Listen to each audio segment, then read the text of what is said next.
Hello dear students, कैसे हैं आप सभी। आई होप आप सभी स्वस्थ होंगे, मस्त होंगे और तंदुरुस्त होंगे। सो डियर स्टूडेंट्स, क्या आप एग्जाम में ज्यादा से ज्यादा मार्क्स अचीव करना चाहते हैं? यदि हाँ, तो आपने आज एकदम सही वीडियो को चुना है, क्योंकि इस वीडियो की हेल्प से आप वो मोस्ट इंपोर्टेंट क्वेश्चन जानने वाले हैं जिनकी हेल्प से आप एग्जाम में ज्यादा से ज्यादा मार्क्स स्कोर कर सकते हैं।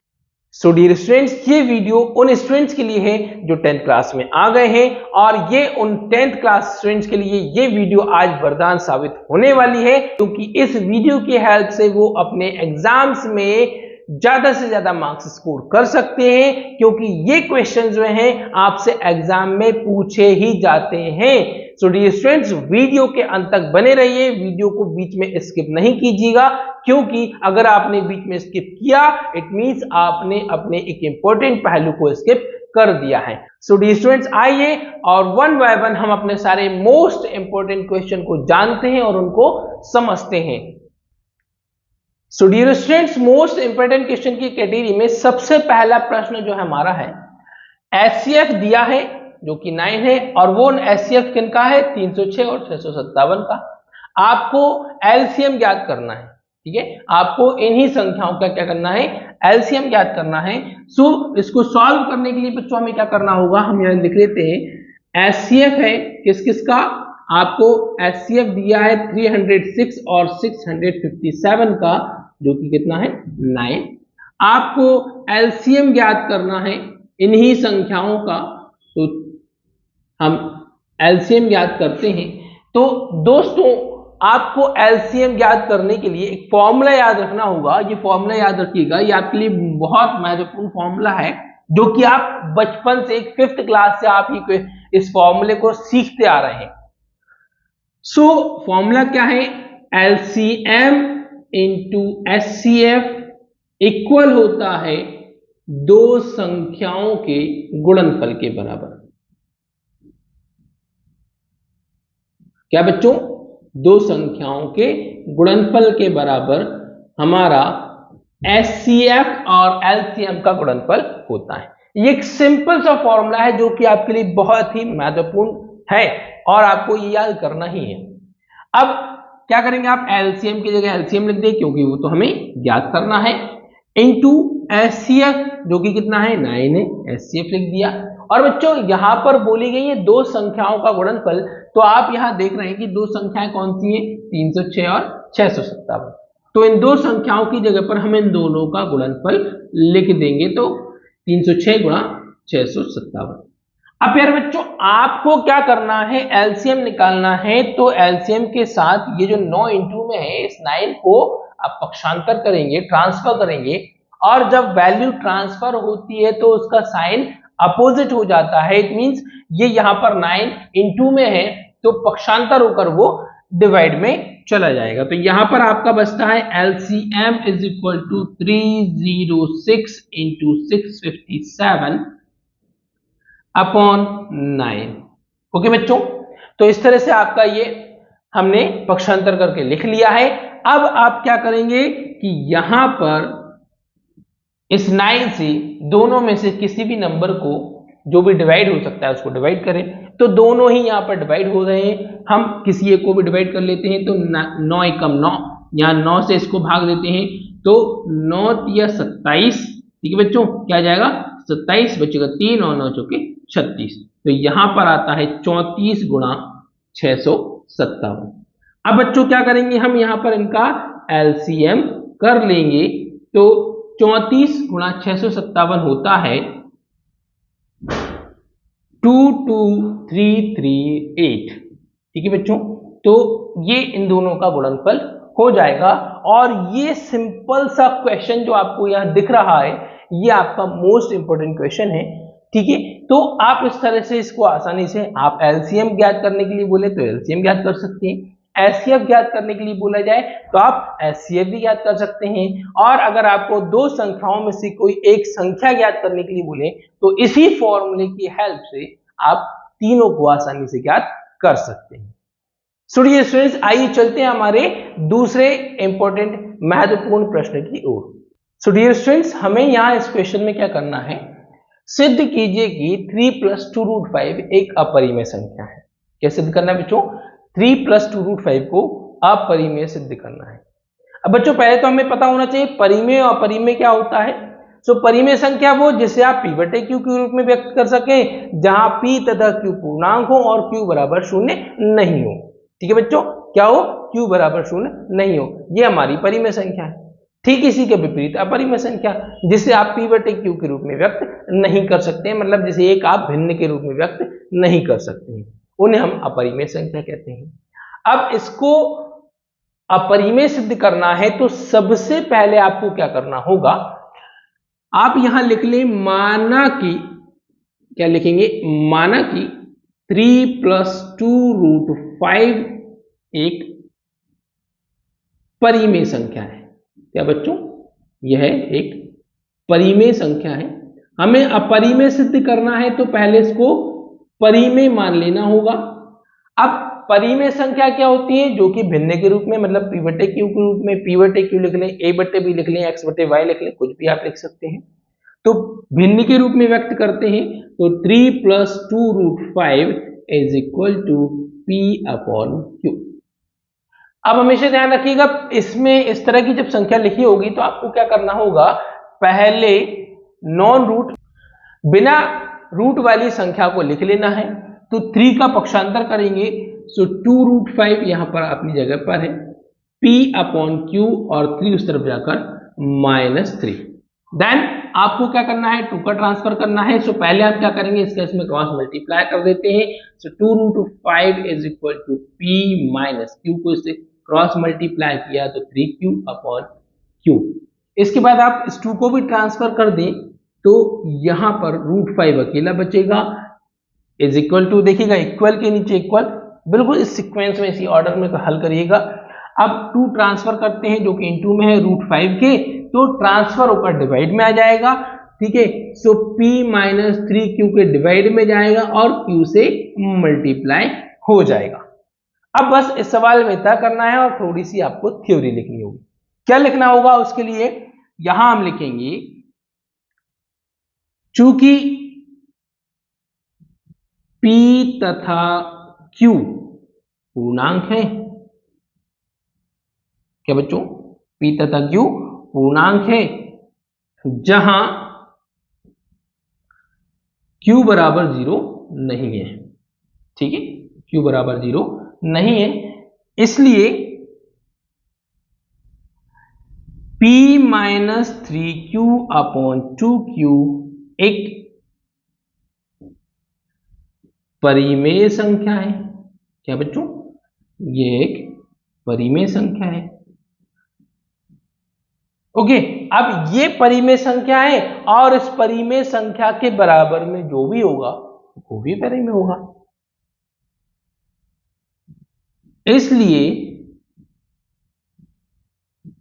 √5 भी एक, क्या है बच्चों? परिमेय संख्या है, क्योंकि वह परिमेय संख्या के बराबर में लिखा हुआ है, इसलिए √5 भी एक परिमेय संख्या है। ठीक है बच्चों, अब जबकि हम सभी जानते हैं कि √5 तो एक अपरिमेय संख्या है ना, लेकिन √5 एक अपरिमेय संख्या है। क्या बच्चों? एक अपरिमेय संख्या है, जो कि हमारे तथ्य के विरोधाभासी है। क्या बच्चों? विरोधाभासी है। यह विरोधाभास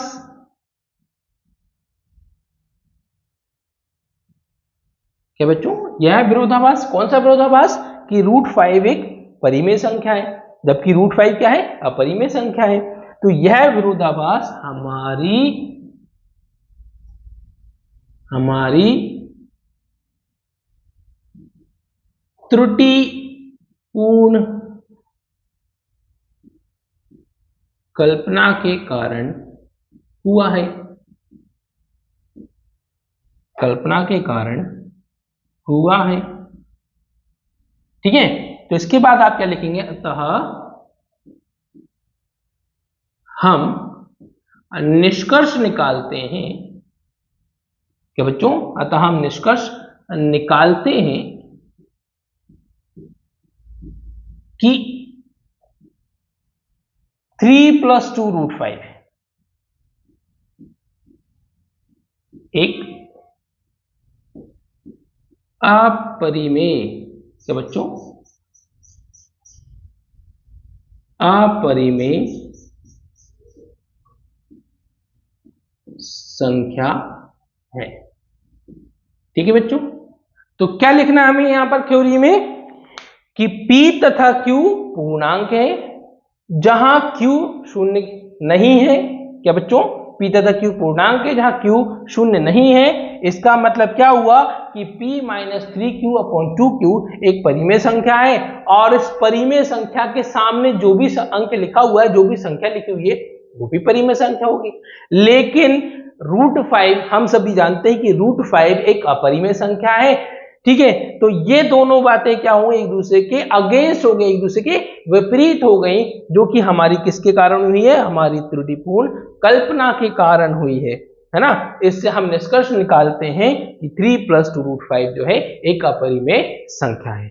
सो आई होप बच्चों आपको ये क्वेश्चन बिल्कुल समझ में आ गया है, और ये हमारी गारंटी है इस तरह की क्वेश्चन, और ये क्वेश्चन आपको एग्जाम में आता ही आता है, और इस तरह से करना है, और आप इस तरह से पूरा लिखते हैं तो हमारी फुल 100% गारंटी, आपको फुल मार्क्स बिल्कुल बिल्कुल मिलेंगे ही मिलेंगे।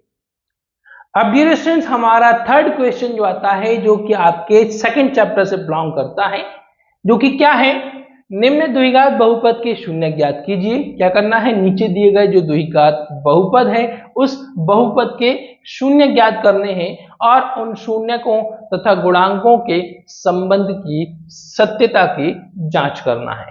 ठीक है, क्या करना है, इस द्विघात बहुपद के शून्य ज्ञात करने हैं, और शून्यकों के साथ उनके गुणांकों को संबंध की सत्यता की जांच करनी है। सो डियर स्टूडेंट्स, आइए शुरू करते हैं। और सबसे पहले हम देखते हैं कि जैसे कि ये बहुपद लिखा हुआ है, क्या ये बहुपद अपने मानक रूप में लिखा हुआ है। तो मानक रूप की बात करें तो मानक रूप क्या होता है बच्चों, ax² + bx + c। ये हमारे किसी भी द्विघात बहुपद का मानक रूप होता है। कोई भी द्विघात बहुपद इस रूप में लिखा होना चाहिए। जैसा कि आप यहां देखें तो ये अभी सही क्रम में लिखा हुआ नहीं है, तो सबसे पहले हम इसे सही क्रम में लिखेंगे। तो ये क्या लिखा जाएगा, 6x² - 7x - 3, अब -3। अब ये जो है हमारे मानक रूप के अनुसार जम गया है। अब सबसे पहले हम द्विघात बहुपद के गुणनखंड करेंगे। तो गुणनखंड करने का जो दोस्तों क्रम था, ध्यान से समझिएगा, मोस्ट इंपोर्टेंट क्वेश्चन है। ठीक है, क्योंकि ये सेकंड चैप्टर में भी है और फोर्थ चैप्टर में भी है, दो चैप्टर में आपको आता है। समझिए कितना इंपॉर्टेंट होगा। सो हम इसको शुरू करते हैं, और शुरू करने के लिए सबसे पहले आपको क्या करना होगा, मान लीजिए कि आप इनको A, B और C से डिनोट कर लेते हैं। सबसे पहली स्टेप जो होगी आपको कि A और C का मल्टीप्लाई कर लेना है। तो बच्चों A और C का मल्टीप्लाई करेंगे, मीन 6x² को -3 से मल्टीप्लाई करते हैं, तो यहाँ पर आपका आता है -18x²। ठीक है बच्चों, अब पहली स्टेप में आपको A और C का मल्टीप्लाई कर लेना है। देन सेकंड आपको क्या करना है, सेकंड स्टेप ले लेनी है, B वाला टर्म ले लेना है, जो कि क्या है आपका -7x है। इस -7x को 2 पार्ट्स में ब्रेक करना है, 2 टुकड़ों में बांटना है, और इस तरह से बांटना है कि उनका गुणनफल जो है -18x² ही आना चाहिए। ठीक है बच्चों, क्या होना चाहिए, -18x² ही आना चाहिए। तो वो कैसे क्या करेंगे हम, उसके लिए आप 18 के गुणनखंड कर लें, तो 2 से भाग दिया, 2 9 18, 3 से दिया 3 3 9, और फिर 3 से दिया 3 एकम 3। हमें क्या करना है, गुणनफल इतना लेकर आना है, और प्लस या माइनस करके -7 लेकर आना है। या बच्चों बीच वाली संख्या जो कि 7 है वो लेकर आना है। तो आप यहां देखेंगे 3 × 3 करते हैं तो 9, और यहाँ 2, 9 और 2 का डिफरेंस जो होता है बच्चों कितना होता है, 7 होता है। कितना होता है बच्चों, 7 होता है और दोनों का गुणनफल 18 होता है। तो हम यहां पर क्या कर लेंगे, 9x और 2x इस संख्या के दो टुकड़े कर लेंगे। अब बच्चों इसको कैसे लिखना है, तो लिखिएगा 6x², ये माइनस है, माइनस की जगह माइनस लगाएंगे और ब्रैकेट में दोनों नंबर्स का डिफरेंस कर दे 9x - 2x, ठीक है, क्योंकि दोनों का डिफरेंस कितना आना चाहिए, 7x आना चाहिए, इसलिए हमने ब्रैकेट में लिख दिया है 9x - 2x और बाहर लिख दिया है -3। ओके, सो आपका a और c वाले पद जो है वैसे ही के वैसे ही लिख दिए जाएंगे, बस इस वाली टर्म को आपको क्या कर देना है, 2 पार्ट्स में ब्रेक कर देना है, जो कि हमने कर दिया है। करने का तरीका देख लीजिएगा बच्चों, क्या करना है, ये a और c वाले पद का जो भी गुणनफल आया था उसके गुणनखंड कर लेने हैं और उसके अनुसार उनको दो टुकड़ों में बांट लेना है, ताकि हमें हमारी बीच वाली संख्या भी मिल सके। अब बच्चों क्या कर लिया हमने, ये लिख लिया है। अब हम इनके साइन को सॉल्व कर लेते हैं। तो ब्रैकेट के बाहर जो माइनस लगा है इस पूरे ब्रैकेट से इंटू होगा, मींस जो प्लस में था वो माइनस बन जाएगा और जो माइनस में है वो प्लस बन जाएगा, और इस तरह से हमने ये 4 पदों में इसको बांट दिया है। अब बच्चों क्या करेंगे, बारी बारी से दो पदों को लेकर उनके कॉमन नंबर्स निकालेंगे।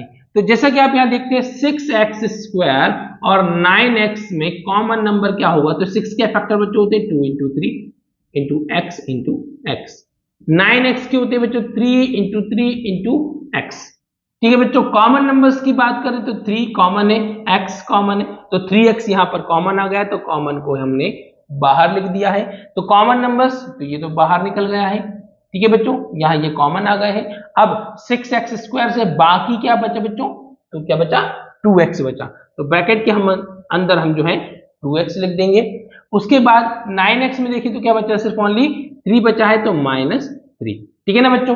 अब आप यहाँ देखें अगले दो पदों में देखें तो दोनों में आप यहाँ 2x और -3 को देखते हैं, जिसमें कॉमन नंबर आपको कुछ भी दिखाई नहीं देगा, मतलब जहां पर कुछ भी कॉमन नहीं है तो वहां पर क्या कॉमन है, वहां पर 1 कॉमन नहीं होता है, ठीक है बच्चों। जहां पर कुछ भी कॉमन नहीं होता है वहां पर 1 कॉमन आता है, और सेकेंड ब्रैकेट में जो आप है एज इट इज नंबर को लिख देंगे। अब बच्चों ध्यान रखिएगा, हमेशा आपके दोनों ब्रैकेट सेम होने चाहिए, इवन उनके साइन तक सेम होने चाहिए। माइनस मतलब माइनस, प्लस है तो मतलब यहां भी प्लस होना चाहिए, दोनों ब्रैकेट में इतना ज्यादा भी फर्क नहीं चलेगा।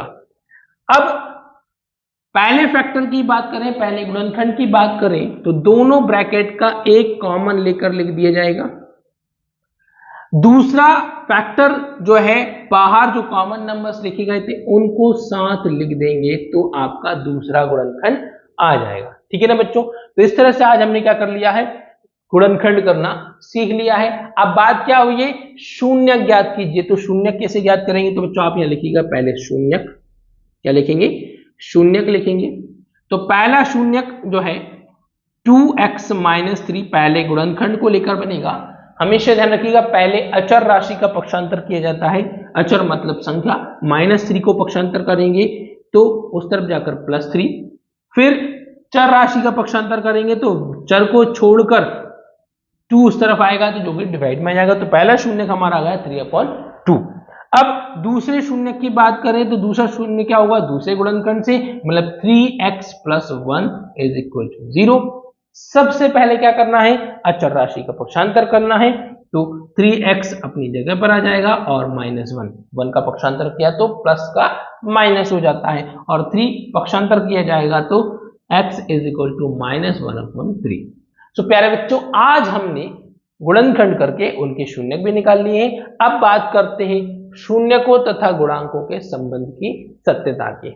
सो इसके लिए हम क्या करेंगे, यहां पर इस तरफ लिख लेते हैं। सबसे पहले आपको क्या लिखना होगा, शून्यकों का योगफल। क्या बच्चों, शून्यकों का योगफल लिख लेते हैं। तो योगफल हम ये शून्यकों को अल्फा और बीटा के नाम से कह सकते हैं, तो यहां पर लिख लेंगे अल्फा + बीटा, ये जो कि हमारे शून्यक को दर्शाते हैं। ये योगफल क्या दर्शाता है, -b/a। अब बच्चों आपके लिए एक मोस्ट इंपोर्टेंट क्वेश्चन और बता दूं 1 मार्क्स का, जो कि आपसे एग्जाम में 100% आपसे एग्जाम में पूछा ही सकता है। या तो आपसे वो ब्लैंक में पूछा जा सकता है, या आपसे ऑप्शनल क्वेश्चन में पूछा जा सकता है, ऑब्जेक्टिव टाइप में क्वेश्चन में पूछा जा सकता है कि भाई आपसे पूछा जा सकता है कि शून्यकों का योगफल, ठीक है, क्या किसी भी द्विघात बहुपद के शून्यकों का योगफल खाली स्थान होता है। तो जब भी आपसे पूछा जाए कि शून्यकों का योगफल खाली स्थान होता है तो आपको लिखना है -b/a। और वहीं अगर आपसे पूछा जाए कि बच्चों शून्यकों का, ठीक है, किसी भी द्विघात बहुपद के शून्यकों का, क्या बच्चों, शून्यकों का गुणनफल, कौन सा फल बच्चों, गुणनफल क्या होता है, तो आपको लिखना है c/a। क्या लिखना है बच्चों, गुणनफल c/a लिख देना है और योगफल -b/a लिख देना है। अब बच्चों -b क्या दर्शाता है, यहां पर -b दर्शाता है -x का गुणांक, -x का गुणांक दर्शाता है। क्या बच्चों, -x का गुणांक दर्शाता है। और a क्या दर्शाता है बच्चों, a दर्शाता है हमारी x² का गुणांक दर्शाता है। ठीक है बच्चों,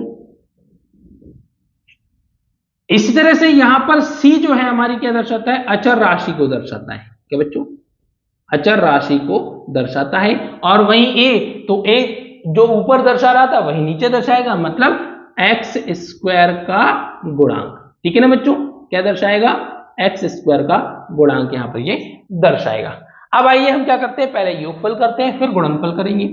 तो योगफल, पहला शून्य है 3/2, यहां लिख लेंगे 3/2 प्लस दूसरा शून्य है -1/3, तो ब्रैकेट में लिख देंगे -1/3, क्योंकि दो साइन एक साथ नहीं लिखे जाते हैं, इसलिए दूसरे साइन को ब्रैकेट में डाल देंगे। अब फ्रैक्शन मतलब भिन्न को जोड़ने घटाने के लिए सबसे पहले बच्चों क्या किया जाता है, एलसीएम लिया जाता है। तो हर वाली संख्याओं का एलसीएम लेंगे, 3 और 2 का एलसीएम 6, या फिर आप ऐसा भी कर सकते हैं कि इसका गुणा इसमें 3 3 9, इसका गुणा इसमें 2 1 2, और इन दोनों का आपस में। ठीक है, ये कब करना है, जब नीचे वाली संख्याओं में से कोई भी एक अभाज्य संख्या होगी तब, एक या दोनों। ठीक है, तो हमने ये इस तरह से कर लिया है। अब यहां ब्रैकेट में देखें माइनस लगा हुआ है, तो प्लस माइनस माइनस हो जाएगा बच्चों, तो 9 - 2 बच्चों यहां पर आ जाएगा आपका 7/6। तो बच्चों यहां पर हमने क्या कर लिया है, शून्यकों का योगफल ज्ञात कर लिया है। अब शून्य को गुणनफल और कर लेते हैं। तो गुणनफल करने के लिए क्या करेंगे हम, 3/2 इंटू ब्रैकेट में -3। ठीक है, अब क्या करना होगा, अंश का अंश में गुणा, हर का हर में गुणा। 3 इंटू -1 तो बच्चों आ जाता है -3, और 2 इंटू 3 6। ठीक है ना बच्चों, अब ये गुणनफल और योगफल तो हमने कर लिए। अब इनको जांच करते हैं। तो जांच करने के लिए आप देखेंगे यहां क्या लिखा था हमने, -b/a, और यहां ये क्या लिखा था हमने, c/a। ठीक है, हमने यहां ABC से डिनोट किया है। अब आप थोड़ा सा ध्यान दें, -b कितना है, 7, तो बच्चों -b हो गया 7। अब -b, जबकि आप यहां देखेंगे तो क्या लिखा हुआ, -7। तो बच्चों यहां ये बात पर ध्यान दीजिएगा कि क्या लिखा हुआ है, -b लिखा हुआ है, या फिर क्या कहा गया है, -x का गुणांक। अगर आप इस पर गौर करें तो -x का गुणांक बच्चों सिर्फ क्या बचता है, यहां पर आपका 7 बचता है। तो -x का गुणांक 7 है, बिल्कुल है। दूसरा x² का गुणांक, ठीक है, मतलब a जो दर्शा रहा है, क्या दर्शा रहा है, x² का गुणांक है। तो आप यहां देख लीजिए a किसको दर्शा रहा है, 6 को, a के सामने 6 है, और जो कि क्या है, x² का गुणांक है ना बच्चों। तो हमने a और b देख लिए हैं। अब नीचे गुणनफल में देखें तो यहां पर आप -3 देखिए किसके द्वारा, c के द्वारा, और c क्या है, आपकी अचर राशि है। तो c अचर राशि, बिल्कुल अचर राशि है, -3 है, -3 है। ठीक है, बस साइन चेंज कहां होगा, b के लिए चेंज होगा। यहां माइनस है तो यहां, सॉरी, यहां 7 जो है प्लस है, तो यहां पर आपको माइनस में देखने को मिलेगा। यहां अगर माइनस में होता तो यहां पर आपको प्लस में देखने को मिलता। और किसी के साथ आपको ऐसा नहीं करना है, सिर्फ b की वैल्यू के लिए अपोजिट साइन रहेंगे। c अचर राशि जो कि -3 है, c अचर राशि -3 है। a 6, a क्या है, x² का गुणांक है, तो a x² का गुणांक 6 है। तो बच्चों इस तरह से हम किसी भी द्विघात बहुपद के गुणनखंड करके उनके शून्य ज्ञात कर सकते हैं और इनकी हेल्प से उनके संबंधों को सत्यापित कर सकते हैं। सो डियर स्टूडेंट्स, आपसे रिक्वेस्ट है आप इन क्वेश्चन को बहुत अच्छे से प्रैक्टिस कर लीजिएगा, क्योंकि आपके लिए ये एग्जाम में बहुत बहुत महत्वपूर्ण है। मैं बार बार बोल रहा हूं, सो प्लीज इनको परफेक्ट बनाइएगा। सो डियर स्टूडेंट्स, आइए चलते हैं हमारे फोर्थ इंपॉर्टेंट क्वेश्चन की ओर, जो कि क्या कहता है, 5 वर्ष बाद जैकब की आयु उसके पुत्र की आयु से 3 गुनी हो जाएगी। 5 वर्ष पूर्व जैकब की आयु पुत्र की आयु की 7 गुनी थी। ठीक है, तो यहां इन 2 लाइंस में आप यहां 2 कंडीशंस को देख रहे हैं। ठीक है, और इन 2 कंडीशंस के बेसिस पर हम क्या करेंगे, यहां पर 2 समीकरण बनाएंगे। पहला समीकरण जो बनेगा हमारा 5 वर्ष बाद वाली कंडीशन के आधार पर बनेगा, और वहीं दूसरा समीकरण जो बनेगा वो 5 वर्ष पूर्व वाली कंडीशन के आधार पर, उसके बेसिस पर वो बनाया जाएगा। सो बच्चों क्या करना है, यहां पर उन्होंने पूछा है उसकी वर्तमान आयु क्या है। क्या बताना है आपको, उनकी वर्तमान आयु क्या है, उन वर्तमान आयु को आपको यहां पर बताना है, उनकी प्रेजेंट एज क्या है। सो आइए उसके लिए हम क्या करेंगे, सबसे पहले हम जो लिखेंगे उसमें हम लिखेंगे माना कि, क्या लिखेंगे बच्चों, माना कि, अब यहां पर आपके सामने 2 पर्सन्स हैं, एक जैकब और दूसरा उसका पुत्र। तो यहां हम दोनों की वर्तमान आयु को मानकर चलेंगे। सो माना कि जैकब की वर्तमान आयु, क्या बच्चों, जैकब की वर्तमान आयु, बच्चों वर्तमान लिखिएगा क्योंकि यहां वर्तमान पूछ रहे हैं, वर्तमान मानेंगे, उसी के आधार पर हम उनकी 5 वर्ष पूर्व और 5 वर्ष बाद वाली कंडीशन को बता पाएंगे। सो वर्तमान आयु को हमने क्या कर लिया है, x वर्ष मान लिया है, किसकी, जैकब की वर्तमान आयु। फिर पुत्र की वर्तमान आयु, पुत्र की वर्तमान आयु, तो बच्चों पुत्र की वर्तमान आयु को हम यहां पर y वर्ष मान लेंगे। ठीक है बच्चों, तो इस तरह से हमने दोनों की वर्तमान आयु को मान लिया है। अब पहली कंडीशन को पढ़ें, जो कि क्या है, 5 वर्ष बाद। अब प्यारे बच्चों, अगर आपसे हम कहें कि आप आज से हमें 5 वर्ष बाद की आयु बताइए कि भाई आप 5 साल बाद कितनी उम्र के हो जाएंगे, तो आप क्या करेंगे, आप अपनी प्रेजेंट एज वर्तमान आयु में क्या करेंगे, 5 साल जोड़ देंगे, तो आगे 5 साल की उम्र आपको पता चल जाएगी। ठीक उसी प्रकार से बच्चों हमें क्या कर लेना है, दोनों की वर्तमान आयु में 5 इयर्स ऐड कर लेने हैं। तो हम यहां क्या लिखेंगे, सबसे पहले प्रथम स्थिति के अनुसार, क्या बच्चों, प्रथम स्थिति के अनुसार लिख लेंगे, क्योंकि हमने क्या पढ़ा था, यहां पर हमने 2 कंडीशन पढ़ी है, तो इस प्रकार से आपकी 2 स्थितियां यहां पर बनती हैं। तो प्रथम स्थिति के अनुसार हम क्या करेंगे, दोनों की वर्तमान आयु में, तो जैकब की वर्तमान आयु x है, उसमें हम 5 ईयर सेट कर लेते हैं। पुत्र की वर्तमान आयु को हमने क्या माना है बच्चों, y माना है, तो उसकी आयु में हम 5 ईयर सेट कर लेंगे। तो इस प्रकार से हमने क्या कर लिया, दोनों की उम्र को 5-5 साल बाद ले गए हैं। अब कंडीशन क्या कही है कि जैकब की आयु पुत्र की आयु से, क्या बच्चों, जैकब की आयु पुत्र की आयु से क्या है, 3 गुनी हो जाएगी। ठीक है, जैकब की आयु पुत्र की आयु से 3 गुनी हो जाएगी, मतलब ये 3 गुना हो जाएगा, क्योंकि जैकब की प्रेजेंट आयु जो एज तो जी x थी, ठीक है, ये 3 गुना हो जाएगा। तो हमेशा आपको क्या करना है, इस बाद वाले को 3 गुना कर देना है, ताकि हम इन दोनों को एक इक्वल स्टेज पर, एक बराबर स्तर पर लेके आ सकें। ठीक है ना बच्चों, बात समझ में आ गई है। क्या करना है, हमेशा जो जिसका नाम पहले आता है, जिसके बारे में पहले बात की जा रही है, वो ऑलरेडी उतना कम, ज्यादा, गुना, अधिक जो भी बात कही गई है वो ऑलरेडी पहले वाला है। आपको क्या करना है, बाद में जिस व्यक्ति के बारे में बताया जा रहा है उस व्यक्ति को उतना कम, ज्यादा, गुना, अधिक जो भी कहा गया है उसको उतना कर देना है। तो हमने यहाँ पर इसको 3 गुना कर दिया है, ये तो पहले से ही हो गया, तो ये दोनों क्या हो गए, एक बराबर लेवल पर, इक्वल लेवल पर आ गए हैं। अब बच्चों इसके बाद क्या करना है, ब्रैकेट सॉल्व करते हैं। तो ब्रैकेट सॉल्व करने के लिए क्या होगा, x + 5, क्योंकि यहाँ तो कुछ है ही नहीं इंटू होने के लिए। यहाँ ब्रैकेट के बाहर 3 है, 3 को y से इंटू करते हैं तो बच्चों आ जाएगा 3y। 3 को 5 से मल्टीप्लाई करेंगे तो 15 आ जाएगा। अब बच्चों इसके बाद कंडीशन क्या बनती है, आपको क्या करना होगा, वेरिएबल नंबर्स जो होंगे मींस चर राशियां जो होंगी एक तरफ पक्षांतर कर लेनी है और नॉन वेरिएबल अचर राशियां जो होंगी वो अदर साइड ट्रांसफर कर लेने हैं। सो x अपनी प्लेस पर है, 3y वेरिएबल नंबर उस साइड से इस साइड आएगा जो कि यहाँ पर प्लस है और यहाँ आकर माइनस में हो जाएगा, इज इक्वल टू 15 अपनी प्लेस पर है, 5 उस तरफ जाएगा तो -5। ओके बच्चों, अब इसके बाद x minus 3y is equal to 15 minus 5, so बच्चों होता है 10। और इस तरह से पहली स्थिति की मदद से हमने यहाँ पर पहला समीकरण बना लिया है। ठीक है बच्चों, तो यहाँ हमने प्रथम स्थिति से पहला समीकरण बन गया है। अब हम दूसरे समीकरण की बात करते हैं, तो उसके लिए हमें क्या करना होगा, दूसरी स्थिति पर फोकस करना होगा। और दूसरी स्थिति में कह रहा है 5 वर्ष पूर्व कह रहे हैं। अब प्यारे बच्चों, आपसे अगर हम कहें कि भाई आप आज से 5 साल पहले कितनी उम्र के थे, तो आप क्या करेंगे, जाहिर सी बात है ऑब्वियसली आप अपनी प्रेजेंट एज में से 5 इयर्स को कम कर देंगे और बता देंगे कि भाई हम इतनी उम्र के उस समय थे। ठीक है, तो यहां पर भी वही किया जाएगा कि हम दोनों की वर्तमान आयु से 5 इयर्स माइनस कर देंगे।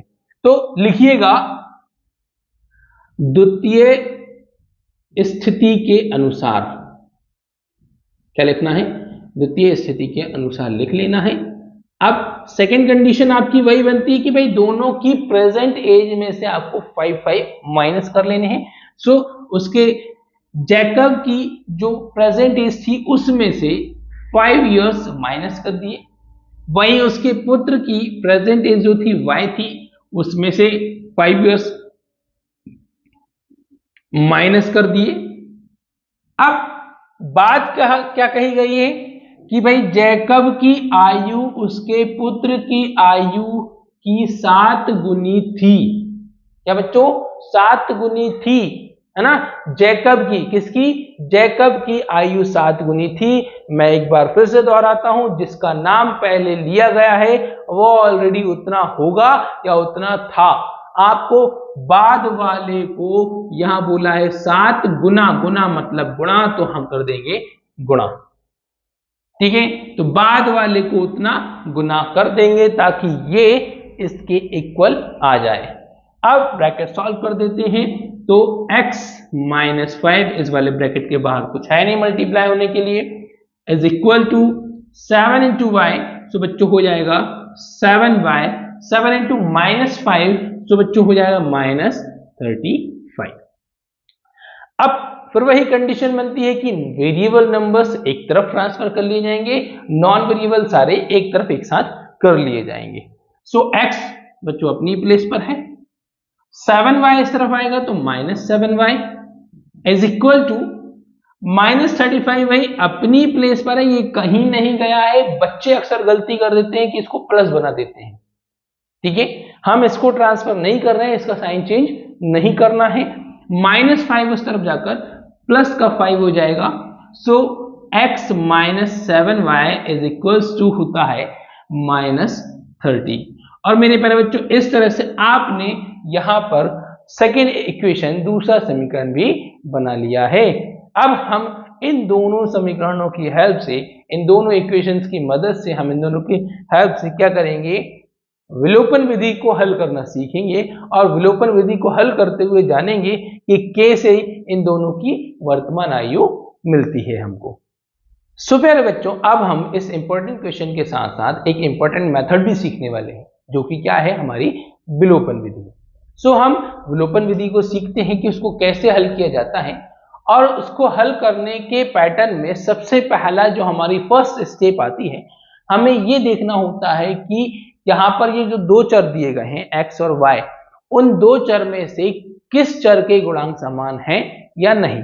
अब किसी चर के गुणांक समान है या नहीं ये देखना है। अगर नहीं है तो सबसे पहली जो स्टेप आती है, हमें किसी भी एक चर के गुणांक समान करने होते हैं। ठीक है, उसके लिए क्या करना होगा, नीचे वाले दूसरे वाले समीकरण के गुणांक को ऊपर वाले समीकरण में, और पहले वाले समीकरण के गुणांक को, किसी भी एक चर के गुणांक को दूसरे वाले समीकरण में आप क्रॉस मल्टीप्लाई कर देते हैं तो भी आपका काम हो जाता है। यहां पर हम देखें तो यहां पर x के जो गुणांक है दोनों ही x के गुणांक कैसे हैं, समान है, तो हमें यहां पर गुणांकों को समान करने की बिल्कुल भी जरूरत नहीं है। तो हम सीधी सी हमारी सेकंड स्टेप लेते हैं, जिसमें हमें क्या करना होगा, समीकरण 1 में से समीकरण 2 को घटाना होगा, फर्स्ट इक्वेशन में से सेकंड इक्वेशन को सब्ट्रैक्ट करना होगा। तो उसके लिए हम सबसे पहले क्या लिखेंगे, समीकरण 1 में से समीकरण 2 घटाने पर, ऐसा हम लिखेंगे। ठीक है, ये लिखना आपके लिए कंपलसरी है। मार्क्स आपको इन्हीं के बेसिस पर, जब आप पूरे स्टेटमेंट देते हैं तभी आपको फुल मार्क्स मिलते हैं। ओके, सो हमने लिखा समीकरण 1 में से समीकरण 2 घटाने पर, तो एक क्या है हमारा, x minus 3y is equal to 10। Second equation क्या है हमारी, x minus 7y is equal to minus 30। Subtract करना है, घटाना है, तो उसके लिए क्या करना होगा, हमारे दोनों जो समान गुणांक वाले चर हैं, अब गुणांक समान हो गए, इसके साथ साथ ये देखिए क्या जिसके गुणांक समान है उसके साइन भी सेम है। अगर साइन सेम है, जैसे कि यहां पर x और x दोनों के गुणांक कैसे हैं, दोनों के साइन कैसे हैं, प्लस है। क्या बच्चों, दोनों के साइन कैसे हैं, प्लस है। अब समान साइन, एक सेम साइन जो होते हैं कभी भी माइनस नहीं होते हैं, इसलिए हमें क्या करना होगा, इनके साइन चेंज करना होगा। अब साइन सिर्फ इस x अकेले का चेंज नहीं हुआ, क्या बच्चों, साइन जो होगा पूरी टर्म्स का, मींस फुल इक्वेशन का, ये पूरी इक्वेशन के साइन चेंज होंगे।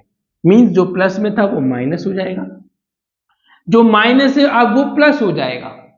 ठीक है ना बच्चों, यहां पर ये भी माइनस है तो ये भी अब प्लस हो जाएगा। तो अब क्या हो गया, इनके साइन चेंज हो गए हैं, मतलब जो वैल्यू माइनस की थी वो प्लस हो गई है और जो प्लस थी वो माइनस हो गई है। x माइनस एक्स, तो बच्चों ये हो जाता है कैंसिल, विलोपन, मतलब कि हमने इसको विलोपित कर दिया, गायब कर दिया। माइनस 3y प्लस 7y, तो प्यारे बच्चों यहां बचेगा आपका 4y, और 10 प्लस 30 तो हो जाता है बच्चों 40। ठीक है ना, इसके बाद 4 को ट्रांसफर कर देते हैं, so y is equal to 40 upon 4। So 4 से 40 को डिवाइड किया तो y इज इक्वल टू 10 आ गया। तो बच्चों यहां पर हमने क्या कर लिया है, y की वैल्यू फाइंड कर ली है। अब हमारे पास बचता है x, तो हम x और निकाल लेते हैं, तो उसे हम यहां करते हैं। अब इसके लिए क्या करना होगा, आपके सामने क्या है, ये 2 इक्वेशंस हैं, दोनों में से किसी भी एक को ले लीजिएगा। तो लिखेंगे हम समीकरण 1 में y का मान रखने पर। ठीक है बच्चों, क्या लिखना है, समीकरण 1 में y का मान रखने पर। समीकरण 1 लिखा जाएगा, पहले डायरेक्ट वैल्यूज पुट नहीं करनी है, बच्चे अक्सर गलती करते हैं, डायरेक्ट वैल्यूज को पुट कर देते हैं। आपको पहले क्या करना है, इक्वेशन लिखना है। तो हमने लिखा समीकरण 1 में, तो हम समीकरण 1 को लिख लेंगे। So x minus 3y is equal to 10। अब value of y is 10, so y की वैल्यू पुट करते हैं। So x minus 3 into 10 is equal to 10। पहले ब्रैकेट सॉल्व होगा, so minus 30 is equal to 10, फिर माइनस 30 उस तरफ जाएगा, so x is equal to 10 plus 30। क्यों, क्योंकि ये माइनस था, ट्रांसफर होकर प्लस हो जाएगा, so x is equal to 40। सो बच्चों हमने क्वेश्चन में x किसको माना था, जैकब की आयु को माना था, मतलब जैकब की वर्तमान आयु कितनी हो गई, 40 वर्ष हो गई, और y किसको माना था, पुत्र को माना था, तो पुत्र की वर्तमान आयु 10 वर्ष हो गई। अब हम इसको एग्जीक्यूट कैसे करेंगे, इसको कंक्लूड कैसे करेंगे, तो ये भी बहुत ज्यादा महत्वपूर्ण पहलू है आपका, इसको एग्जीक्यूट करना। तो उसके लिए लिखेंगे अतः जैकब की वर्तमान आयु बराबर x बराबर 40 वर्ष, कितना बच्चों, 40 वर्ष, 40 इयर्स, और वहीं पुत्र की वर्तमान आयु, ठीक है ना बच्चों, पुत्र की वर्तमान आयु जो कि क्या थी, y मीन्स 10 ईयर्स 10 वर्ष है। ठीक है बच्चों, तो इस तरह से आप इसको पूरा कंप्लीटली इस तरह से सॉल्व करते हैं तो आपको 100% आपको फुल मार्क्स आपको श्योरली मिलते हैं।